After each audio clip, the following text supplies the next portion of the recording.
Hello, and welcome to another episode of Creating Cultures that Outperform. If you missed the series on innovation, today we're going to recap the 15 steps. So you're in luck. It's a great series. You can go back and pick out the steps you want. All 18 were covered. We had two of them actually on what not to do. We're going to cover the 15 things you should do today. Quick recap. Um, I'm Frank Wander. I'm the founder and CEO of People Productive, and I'm here with my amazing co-host, Terry Mays, and we're doing the 15-step recap. So I think we should just get right into it. Yeah, I Um, think so too. People have been watching and they've been learning a lot. They've seen all Absolutely. the episodes we went through a lot of great details to give you some good information. So make sure you go back and watch the episodes if you want a whole lot of detail. This one is going to be kind of short and sweet with a high level recap. Right. And so episode one actually covered the fact that you need to get up to this level 4 innovative of cultural maturity. You could see on the left, you go through 5 different levels. Level 5, you get the continuously innovative, thriving culture. But it starts with innovative, and you go through kind of a disengaged group of people to people that are uncollaborative. And then you get into 3 levels of collaborative culture. Finally, you move into innovative, and then you're continuously innovative at the very top. This is actually how it works. Organizational energy is moving up the whole time, passion and mood, people having more fun at the top. There are a whole set of factors that drive that. And so this is very important. You need to understand you're going somewhere. You're going to build this continuously innovative culture. You're going to tap the human factors of productivity and the human factors of innovation. And we're in fact going to go through these human factors of innovation as we go through this series. But that's the goal, is to build this continuously innovative culture. And so, how does it really start? Well, you want to have some competitive threat, external pressure, or inspire the people that you're going to somewhere, that you've got a strategic destination that's very important, that poses a survival challenge, and gets people really thinking. This external enemy has always rallied people to start focusing their minds and overcoming, contributing to group survival. The threats must be made clear. And if you've done that, you're going to start getting people's minds in gear on what can we do about this. You see in wartime, people always come up with a lot of breakthrough innovation, and this is why. But it is a battle out there. There's no question about it. AI is going to cause a lot of companies to fall by the wayside, especially those who aren't good at embracing or adopting innovative technology. So I think that's really, really important, Tara. And maybe you want to cover external focus. Yeah, absolutely. So you've got to pay attention to what's happening outside of your organization. This is why it's so important to address those disengaged employees and those employees, they're kind of at the bottom of that pyramid we just showed. You want to make sure you get people engaged and that they're actively involved and paying attention to what's going on inside the organization as well as outside the organization. You don't want to get caught off guard when your competitors are using these emerging and new technologies. And we just talked about that last week and how important it is to stay focused on what's happening in the technology space. You've got to have people that are thinking about that. So you want to make sure you've got some folks that have that external focus, that are thinking about how we can continuously improve so that we can stay ahead of the game. We don't ever want to get behind the 8 ball where we're trying our best to catch up to where everybody else already is. Yeah. And if you are behind, you might be able to leapfrog them, quite honestly, because there's always a new generation of things coming along. You're going to have tech that maybe it's going to matter less. As we move on, then we get the organizational strategy. As you figure out exactly how you're going to respond to this threat or opportunity, you need to bring the organization on a journey. And this is the CEO's job and the executives of the company. It's a visible objective people can rally around. Humans are great at going somewhere. They're hunter-gatherers. That notion of going on a journey is just so woven into the people's kind of DNA that you can get people to rally around it. And so you really want to essentially come up with a strategy that's clear, that was bottom up and top down, and something that every part of the organization can relate to. Now, you can certainly have divisional strategies. You're going to want to turn this into divisional strategies as well, so it hangs together. But you've got to get everybody rallying around something, heading somewhere, because you're trying to get the subconscious minds aligned, working on things. And oftentimes strategy fails because the different divisions don't understand how they play a role in it. It's never made clear. And so you have people doing things in certain areas, but other parts not participating, and things fall apart. So you need to maintain excitement across this whole journey that you're going to be evolving through. So this is kind of the new starting point. You figured out where you're going. You've got people rallied. You're going to make some twists and turns along the way, no doubt about it. Nobody goes in a straight line, but you come up with a rallying cry. You've given a name to this. You're using it to energize people. So that motivating theme and destination is really going to help start to drive people's subconscious to really get in gear around this. And then, Terry, move on to freedom to fail. Yes, this is one of my favorites. 5 and 6, actually, both are kind of tied together in my mind. You really do need to create this kind of sandbox where people have that freedom to fail, where they're able to try new things, they're able to explore and take risks without feeling like everybody is going to come down on them for making mistakes or failing. You want to have that type of an environment where people feel free to fail and learn, because that's really how you learn. That's the essence of learning. None of us came out of the womb walking. We all had to take those baby steps where we were doing that kind of Frankenstein like wobbling back and forth before. Funny. Yeah, and we fell a lot, right? So you fall a lot when you're learning how to walk. That's the kind of attitude that you need to have about innovation. But we fear those first steps. That's right. Overcome those first steps. Well, look, first steps, big deal. Yeah. Yeah, it may be wobbly and awkward, but that's exactly what you want to do. You want to make sure. Great analogy. Give people celebrate that awkwardness. Yes, absolutely. Because guess what? Each time you fall down, you learn something else. You learn a little bit more about how to keep your balance. And then after a while, you get the hang of it. And now you're running. And and maybe you're getting a gold medal one day because you're so good. Yeah. I mean, just think about little kids. They go from crawling, first they're rolling over, then they're crawling. Then they're kind of like pulling up on the tables and chairs and everybody's legs. And then the next thing you know, they're kind of like letting go and taking some steps. You really do want to let that evolution happen in your organization as it relates to innovation. Let people have that time to fall down and then celebrate what you learned. Celebrating those failed attempts is so important to reinforce. Well, it's super important. But, it doesn't override the need to make creativity a goal of the organization. People are creative. You got to hire creative.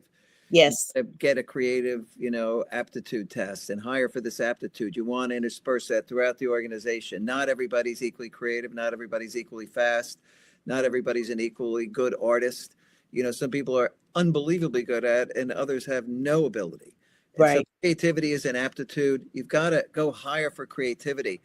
AI is going to basically allow super creative people to dominate. They're going to be able to do prompts and envision things that they're going to bring to life using these new tools. And it's amazing how fast this is evolving. So you can listen to the whole episode to get more info on this, but it's important to seed more creativity into your organization. Yes, absolutely. And to also recognize when you have people that are not and that have no desire to be creative. That's okay too. Just put them in a different part of the organization. Don't let them stomp out the attitude of those that actually do want to be innovative. Sometimes you do need people that are not as risk taking and, they're kind of risk averse. That's okay. There's a place for everybody, but just make sure that you have those folks that are cutting edge, leading edge, want to learn, want to try something new. Give them the reins and let them do it. That's right. So now you got these creative people, you got the strategy, you're letting people learn to fail, but now you've learned a lot. And so the strategy is starting to get some meat on it. And now you've got to make sure that strategy connects with every level of the organization. So each division's got to paint a picture now. It's got to be turned into these challenging sub-initiatives and accountabilities. And you've got to engage people at every level because you want to tap that subconscious energy, right? Subconscious mind is 10 billion bits a second. Conscious mind is about 60. All of the creativity ultimately comes out of subconscious because it's working on a challenge. So you're challenging everybody. Challenge is what gets that creative process in gear. And so you're going to challenge everybody. You've painted the big picture. Now you're turning into these challenging sub initiatives. And then you let people go and they've got to learn. Hopefully you've built an innovative culture that's highly collaborative. Move through those collaborative levels, because that's what drives this creative abrasion, is that, you get to the next level where you get that group creativity and people can come together and work with candor with one another, challenging each other. Um, this was brought up back in the 70s, found to be a very important process, and I've seen it happen. It's like a bunch of musicians jamming together, and they start making beautiful music, and that's what you got to do in your company. You got to get creative abrasion going, and then you get to this interruption free research time, right, Tara? That That's right. maybe you want to chat about that a little. Yeah. So research time when you're trying to figure out something new, you need that interruption free time. Those are hand in hand in learning. So you've got to have some time, dedicated time where people aren't having to do everything on their time, but this is on company time. You need some interruption free time so that you can Yeah. do research, because you're actually doing all of these things for the organization. So it shouldn't be that you have to wait until you go home and you have time No. in the evening at home to do research and to have that interruption free time. That can be hard to come by when you have small kids and you Oh, have, very hard. a family. You've got all these things that you have to do when you get home. So don't put people in that position where they have to try to find time at home and on the weekends to do things like this, because it really does take away from the creativity when you feel like you're having to steal time away from something else. Make sure Right. you give people that time to do what they need to do. If you don't have this time, then you're going to miss the external signals. This is how people really begin to understand everything going on, the things they need to take advantage of. This is how you start to incorporate new parts of the external world into your own creative endeavors, and you can find out where they fit in. Very important. Yes. Now, think time. When you have the subconscious boiling away, trying to come up with ideas, those ideas never come into consciousness unless you have think time. You sit back and suddenly ideas start to come into the conscious mind, which moves very slowly. And so you've got to open that window for the information that the subconscious will come up with to suddenly pop into consciousness, so you can start to consider that. And this is where the great ideas get uncovered, because you've actually stimulated all this subconscious thinking. You've got the strategy going. People are energized. They're inspired. They've got a lot of external information. They're rubbing up against each other in meetings in a creative way. And this think time allows stuff to pop into consciousness. And then you get down to capturing this stuff, number 11, which is very important. And Terry, you've Yeah. actually done this. You don't want to go through all that effort and you've got all these great ideas and don't have any way to capture them and keep track and to evaluate them and determine if they should be funded or if it's something that you want to have like a proof of concept for. Like, don't go through all the hard work of coming up with the great ideas to let them die on the vine because you didn't actually capture them and follow through with it. So use those tools that are out there. There's some really good ones to help you capture ideas and to start to evaluate those ideas and determine how much funding you're going to allocate to those things to make those dreams come into reality. You want to give people that dedicated space where they can fail fast. So that's on the list of things that we just talked about. This is where having those ideas for people to pull from to actually do some of those test runs and trial runs to see, is this something that's a valuable asset that we can grow in our organization? And then that leads right into achievement-driven culture. So you're not just doing things just to be doing them. This isn't about how many things can we do or how much work can we put on people's plates, but this is about having true celebrations for those successes and failures that are moving us towards the organizational goals. So this isn't just busy work. This isn't just, random things for people to do. This is about keeping people focused on what the end game is. What is the overall strategy? What is the overall goal that we're trying to accomplish? And then let's celebrate along the way. Oh, yeah, that thrill of progress. You've inspired everybody. You're going somewhere. If you're not celebrating these winning steps that have occurred along the way and celebrating some of the failures that helped you learn the things you need to learn Right. to get where you're going. You can't keep people inspired. You got to keep their head in the game. And so that is super important that everybody across the organization is celebrating small and big wins as it relates to the strategy. And then this whole notion of experimenting, fail often, fast, and cheap. Companies just don't have the ways for people to experiment. They fund projects and projects fail.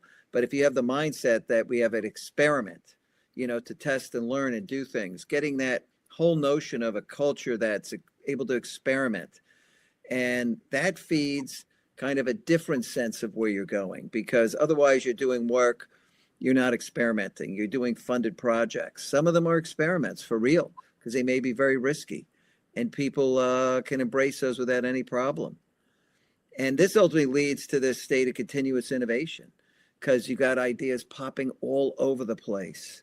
Right. And you're capturing them, right? So if you can't Yeah, get to it right now, you're capturing those ideas so that you're in this continuous improvement cycle where you're constantly thinking about how we can make this better, quicker, faster. yeah, you're capturing, you're valuing them, you're funding them, and you're getting them going. And you've got this engine turning, but you're continuously inspiring people. The journey is taking shape. People are excited about where they're going. You're celebrating the wins. There's think time. People understand how serious it is because think time, that's an investment, but it's an asset. It's not an expense because you're getting ideas back out of it. You're getting a return on investment. And so this stuff is all super important. That continuous innovation, just people are in that flow and you're moving and they're always innovating, coming up with stuff. They're not just bogged down in meetings going nowhere all day. They're working on stuff that really matters. When they're meeting, it's talk about innovation.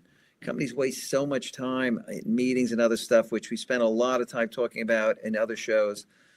But, Tara, that brings us to the 15th step to just building that human machine teaming with AI to take your collaborative, innovative culture to just a whole new level, right? Yeah. Don't see AI as taking over jobs. See AI as being a way to augment what you have. So you can let the machines do things that are kind of mundane, that's just more of, sometimes there are just Mhm. things that have to get done. Those reports just have to get done. Let the machines do that. And then use AI to help you to really achieve some things that you probably couldn't have achieved without some superhuman help. So you want to make sure that you're using those tools like ChatGPT, Microsoft Copilot. Learn how Yeah. to use those tools to automate the things that need to be automated, and then use that to help you grow and learn and understand even more, and then give you ideas. It always just blows my mind when I put in prompts in ChatGPT, the answers that I get back and the detail, the level of information that's shared. It's just simply phenomenal. Yeah, it's amazing. And, that gets to this, right? Let's automate the work and humanize the jobs. Mhm. Give the mundane to Yes. the machines and the purpose back to the people. I think Matt Hancock, that member of parliament in Britain, absolutely nailed it. And Yes. so those are the 15 factors that you have to really get working in concert in your company or organization to build true continuous innovation and this human machine teaming, getting teams of people working with AI together to take more complex concepts to a whole new level. And that takes that creative abrasion to another step because now you've got the human machine teaming as part of this whole creative evolution of your company. And that's going to be big. So, human factors of innovation. We're going to move on to a new series about AI after this. We're still working on the details, but we will be back here next Wednesday at 3 o'clock with something in the realm of AI and how to apply it, what it means. So we've got a little work to do there, but we're going to be bringing that to you. I think that'll be exciting because that is a good follow on to this, no question about it. And I Yes. hope to see you there. Yes. Bye for now.